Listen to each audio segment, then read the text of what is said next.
Capcom have always blazed the trail with their franchises, having a unique take on a genre and running with it, from Monster Hunter, Dragon's Dogma, and our very own Resident Evil. But what if they were also part of another universe, one of cosmic and body horror, and we're just seeing the origins of it in our favourite survival horror, Resident Evil. Now before you leave, this is a video about theory, and I'm only half serious about what I'm going to say to you. I want to see discussion and light ribbing in the comment section and beyond. But with that out of the way, I'm James from First Aid Spray. Let's discuss, what if Umbrella became Weyland-Yutani?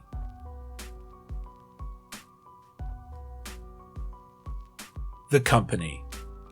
The Weyland-Yutani name is synonymous with Big Corpo. While having a seemingly friendly and progressive front end to the business, their back end is extremely capitalist. So much so that the amount of back alley business deals and experiments that were done was so vast that the company executives couldn't keep up. They swapped leadership constantly after Peter Weyland passed away, which only exaggerated the problems. Much like Weyland-Yutani, Umbrella ran into the same problems. As far back as the 50s, we were seeing the founders clamoring for their bit of cake, which ultimately led to them going insane, or dying, or both. The history of Umbrella is written in blood and bodies. Everything and everyone is expendable for the progression of the human race. This last statement is what kept Weyland-Yutani relevant. For decades, they were a leading megacorporation with hands in medical, media, expansion, and military. That sound familiar? The dystopian worlds and universes these megacorporations created put a dampener on your everyday person, but progressed the corporations and individuals to new heights. Umbrella was isolated with plans on expanding all over the world. With each mainline entry, they are getting closer and closer to achieving their goals, which could have led them to splitting into a Weyland-like corporation of eternal expansion. The BOWs. The most intriguing part of both of these franchises is the bioweapons. In Resident Evil and Alien, the big bads are called bioweapons with striking similarities with each other, but not what you might expect. The alien, or xenomorph, is described as being perfect in its purity to kill and expand, its joints and carapace written to be too perfect for nature to create. Within the Resident Evil universe, there is a constant need to either become the perfect organism or to create it, with varying levels of failure thanks to our plucky heroes.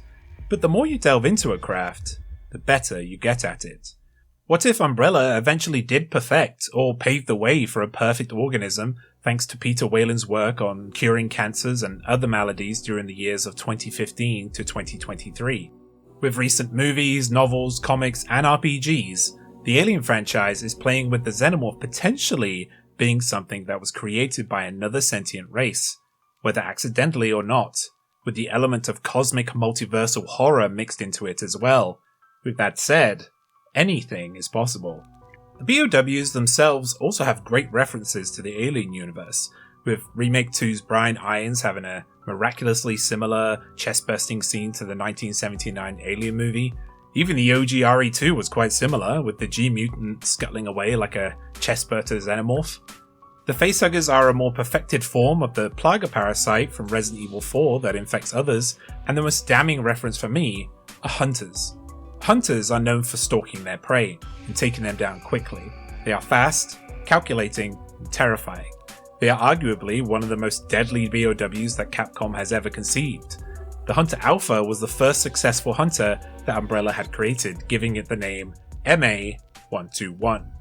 The first xenomorph variant we are all familiar with has a similar codename, XX-121, which builds a bit of credence to this theory, along with the elongated claws on its arms and legs and sleek head design that sweeps back over its shoulders to the middle of its back. Maybe the hunter was the first draft of the Xeno, maybe something else other than humans used it as a template. Or maybe this is just a reference to the movies we know and love. It's something to think about. The infection.